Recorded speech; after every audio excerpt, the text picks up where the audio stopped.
In the tapestry of ancient India, war was the foremost means through which territories were claimed or rulers were overthrown. This vast land was fragmented into numerous kingdoms, republics, and empires. Often, one empire stood dominant, while at other times, multiple powers coexisted. Key texts such as the Vedic literature, 1500 to 1000 BCE, the epic tales of the Ramayana and the Mahabharata, 1000 to 600 BCE, Kautilya's Arthashastra, 4th century BCE, and Banabhatta's Harshakarita, 7th century CE, serve as invaluable chronicles of warfare in ancient India. In ancient India, the state, known as Maurya, played a pivotal role in recruiting, training, and equipping troops. Additionally, numerous communities and forest tribes, referred to as Atavaka, were renowned for their martial prowess, and their skills were highly prized. These individuals were dedicated to the profession of arms, known as Aojivi.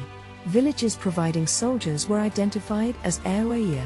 Mercenaries, known as Brita, were in abundance, and there existed corporate guilds of soldiers, known as Shrini, which were activated as needed. The ancient Indian concept of a king or emperor was deeply intertwined with their prowess as a warrior. These rulers were expected to be formidable on the battlefield, capable of defeating enemies and subjugating rival kingdoms. The idea of Digvijaya, signifying a victorious campaign in all directions, was emphasized, as it was believed that a ruler could attain the esteemed title of Chakravarti Samrat, or emperor whose chariot wheel rolls unobstructed. From a religious perspective, Hindus viewed warfare as a means to advance royal ambitions and advocated the concept of Dharma Yuddha, signifying a just war fought to rectify injustices or assert a rightful claim to the throne. Even Buddhism and Jainism, despite their advocacy for nonviolence, acknowledged the role of war in the existing political system, particularly in defending one's kingdom against invading forces embarking on Digvijaya.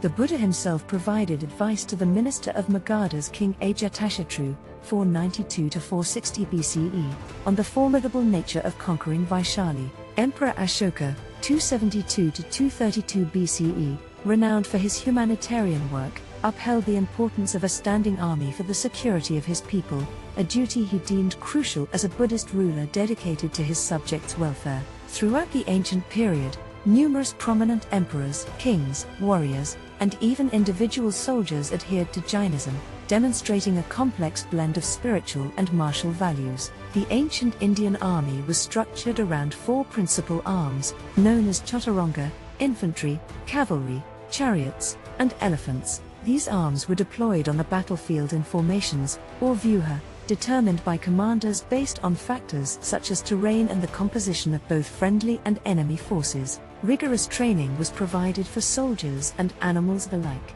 Kings and princes received extensive training in warfare and leadership, personally leading armies and participating in fort defenses. Wooden battle chariots, or sangramika, served as command vehicles valued for their mobility and their ability to carry archers who could fire while on the move. These chariots, yoked with 2 or even 4 horses, were highly effective against enemy infantry but were best suited for use in open plains rather than for surprise attacks. Around the 6th century BCE, elephants began to replace chariots as the elite arm of the army. Their immense power and psychological impact on the enemy made them invaluable. Intoxicated elephants were known to sow panic among the enemy, undermining both morale and numbers. These mighty creatures played various roles, including clearing paths for marches, crossing rivers, guarding the army's front, flanks, and rear, and breaching fortress walls. The infantry, comprising the largest number of soldiers, held a critical position, with cavalry gaining significance towards the end of the ancient period. In northern, central, and western India, Rajput rulers even incorporated camels into their cavalry. Conversely, in South India, elephants, infantry, and the navy held greater importance due to the region's climate, which was less conducive to horse breeding. In the ancient tapestry of Indian warfare, once the viewers were established, the battlefield transformed into a chaotic arena of combat. The infantry bore the brunt of the assault, facing merciless attacks from chariots, elephants, and cavalry. Unlike the compact formations of the Greek or Macedonian phalanx, the Indian infantry fought in a less organized manner, making them vulnerable to scattering and targeted attacks. The primary objective was to scatter the enemy troops and eliminate the king or commander, as this often led to the enemy's retreat, ultimately deciding the outcome of the battle. Commanders and leaders took to chariots initially and later elephants, asserting their presence on the battlefield. Battles could unfold in diverse settings, including low-lying terrain, open fields, ambushes, etc., fortified encampments, Chanakya Yuddha, elevated positions, Akasoda, and even during the cover of night. The chief commander played a pivotal role in directing troop movements, issuing commands for advancement or retreat, and organizing units through trumpets, boards, banners, and flags. Ancient Indian warriors wielded an array of weapons, including bows and arrows, swords, double-handed broadswords, shields of various shapes, often crafted from hides, spears, javelins, lances, axes, pikes, clubs, and maces.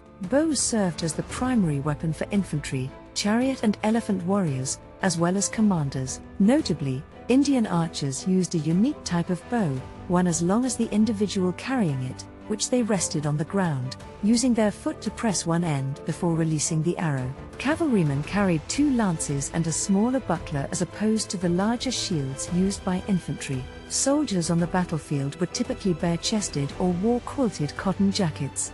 They adorned themselves with thick turbans, often secured with scarves tied under the chin, and cloth bands across their waists and chests as protective armor.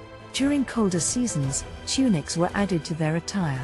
The lower garment was either a loose cloth worn as a kilt or in the draw style, with one end tucked in at the back. Cavalrymen typically wore trousers. From the Gupta period, 3rd century CE to 6th century CE, onwards, soldiers predominantly wore turbans, allowing their hair to flow freely. They instead sported tunics, crossed belts across their bare chests, or short, tight-fitting blouses. The elite echelons, including military commanders, often donned metal armor. Similarly, select crack troops from various classes were well equipped with armor made from hides, hoofs, and horns of animals like tortoises, rhinoceroses, bison, elephants, or cows, as well as chainmail. The highest echelon of command was held by the emperor or king, followed by the crown prince, Yuvaraja, and the general or commander-in-chief, Senapati. Subordinate to these were superintendents of various arms, such as Rathadyuksha, chariots, Gajadyuksha, elephants, Ashvadyuksha, cavalry, and Patayadaksha, infantry, with an additional naval superintendent, Navadyuksha, in the case of naval forces. In some kingdoms, the cavalry and elephants constituted a single division. Unit designations and ranks varied across different kingdoms, empires, and time periods. Senior commanders were often referred to as Mahadandanayaka or Mahabaladhaikrita, followed by Dandanayaka or Baladhaikrita, Nayaka, and Gulmin. Companies of soldiers were known as Gulnaka. Chief ministers occasionally accompanied the army, and in the Magadha kingdom, a body of officials known as Mahamatras was responsible for the Department of War. Forts occupied a pivotal role in ancient Indian warfare, serving as strongholds essential not only for the protection of local populations but for the kingdom as a whole. They provided refuge for the king and his armies against adversaries and acted as barriers against invading forces. Capturing these strategic fortifications was a critical objective, as many enemy capitals were fortified, and victory was only declared once these key strongholds were seized. Forts also functioned as administrative centers, positioned along borders, at the kingdom's extremities, and in diverse terrains, including islands, Ordaka, hills, Parvata or Giridurga, deserts, Danvana, and forests. Vanadurga. These forts were equipped with moats, ramparts, parapets, towers, turrets, and archer positions. They featured passages for maneuvering and exit doors, along with multiple gates, secret land routes, and waterways. Forts were well stocked with essential resources, including food and weaponry, to withstand long sieges. Garrison troops specialized in defending forts, and assaults were typically led by elephants. Archers played a significant role in both offense and defense. The primary tactic was a general assault, which involved breaking open the gates after crossing the moat or inducing the enemy to venture out for a sally. Assaults were considered most effective when the enemy had exhausted themselves through battles on the walls or in open combat and the civilian population inside the fort was suitably distracted. Additionally, weather conditions played a vital role in determining the timing of assaults. In the grand tapestry of ancient Indian warfare, naval operations played a vital role in transporting troops to distant battlegrounds, engaging in active warfare, and safeguarding the kingdom's maritime trade routes from the threat of piracy. However, naval warfare, when compared to land battles, occupied a relatively smaller proportion in ancient Indian military strategy. The preference was to engage in land-based conflicts, with maritime warfare only gaining prominence in specific scenarios. Dynasties situated in the western, southern, and coastal eastern regions of India, with access to the sea, placed great emphasis on maritime trade. These coastal areas and the adjacent high seas bore witness to most of ancient India's naval warfare. The primary reason for this was the need to capture lucrative foreign trade routes controlled by enemies, necessitating the destruction of their naval forces guarding these routes. Wars with Sri Lankan kings, for example, compelled southern dynasties to bolster their naval capabilities. The Cholas, a dynasty that spanned from the 4th century BCE to the 13th century CE, even conducted expeditions as far as Southeast Asia. Ancient Indians possessed extensive knowledge about various types of wood and their properties, which was crucial in crafting different classes of ships. King Bhoja's Yuktikalpataru, a detailed ancient Indian work on shipping, mentions vessels like the Agramandira, designed with cabins toward the prow, making them suitable for naval warfare. Ships in this era could be single, double, or triple-masted, and the number of oarsmen depended on the vessel's size and the warriors it carried into combat. While there are no direct references detailing how naval battles were conducted, it is likely that ships or boats carried warriors armed with standard-issue weapons of the period, including swords, javelins, maces, and spears. Archers would have played a pivotal role, particularly by employing fire arrows. When enemy ships or boats came within range, soldiers from both sides would engage in hand-to-hand combat, attempting to board and seize the enemy vessel. The primary objective was to destroy enemy ships, either by breaking them apart or setting them ablaze.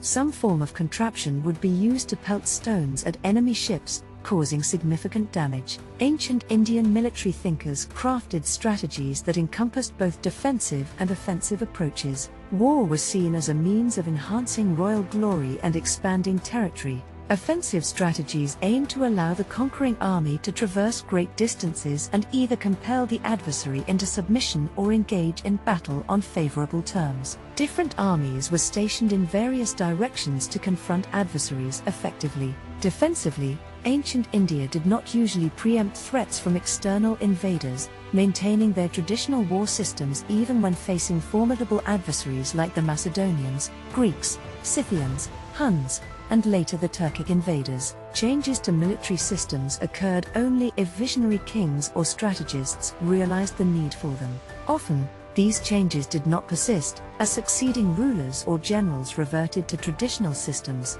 For instance, despite previous encounters with Scythian and Hunnic horse archers in the 5th to 8th century CE, the lessons learned were not applied when these mounted archers resurfaced under Turkic commanders in 1192 CE.